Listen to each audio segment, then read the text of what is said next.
हर इंसान के घर में कभी ना कभी कोई मेहमान ज़रूर आता है। पर सोचो, अगर वो मेहमान इंसान ना हो। ये कहानी है अमन की। एक आम सा लड़का जो सिर्फ अपनी नौकरी के लिए शहर जा रहा था। रास्ता लंबा था और रात ज़्यादा काली। उसने सोचा, रास्ते में कोई ढाबा आएगा, थोड़ी देर रुक जाऊंगा। पर उसे क्या पता था कि उस रात उसका मिलना एक इंसान से नहीं, एक काली तकात से होने वाला था।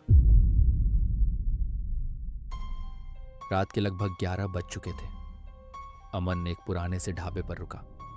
हवा में ठंड थी और आसपास बस झींगुरों की आवाज गूंज रही थी। एक बूढ़ा आदमी स्टोव के पास बैठा था। अमन बोला, अंकल, एक चाय मिलेगी? बूढ़ा आदमी चुप रहा। उसकी आंखें आग की रोशनी में चमक रही थी। थोड़ी देर बाद उसने धीरे से कहा, बेटा, आज रात यहां मत रुकना। अमन हंस पड़ा। क्यों अंकल, भूत आ जाएगा क्या? बूढ़े ने कोई जवाब नहीं दिया, बस अपनी चाय का कप जमीन पर रखा और अंदर चला गया। अमन ने चारों तरफ देखा।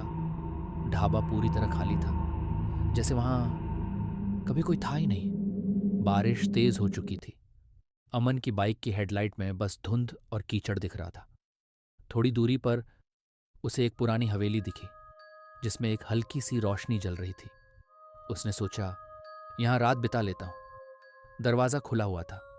अंदर एक औरत बैठी थी, सफेद साड़ी में, लेकिन उसका चेहरा अंधेरे में छिपा हुआ था। अमन बोला, मैडम, क्या मैं एक रात के लिए रुक सकता हूं? औरत ने धीरे से सिर हिलाया और धीमी आवाज में कहा, खिड़की मत खोलना। अमन कमरे में चला गया। कमरा पुराना था, लेकिन साफ सुथरा। थोड़ी देर बाद उसने खिड़की के बाहर देखा। एक आदमी खड़ा था, बारिश में भीगता हुआ, बिना पलक झपकाए उसे घूर रहा था। अमन के हाथ कांपने लगे। उसने धीरे से पर्दा गिरा दिया, लेकिन जैसे ही वो पलटा, कमरे के कोने में किसी के खड़े होने की आहट आई। उसने धीरे से कहा, कौन है वहां? कोई जवाब नहीं आया, सिर्फ हवा का झोंका और तेल के दिए की लौ कांप उठी। अमन ने साहस जुटाया और आगे बढ़ा।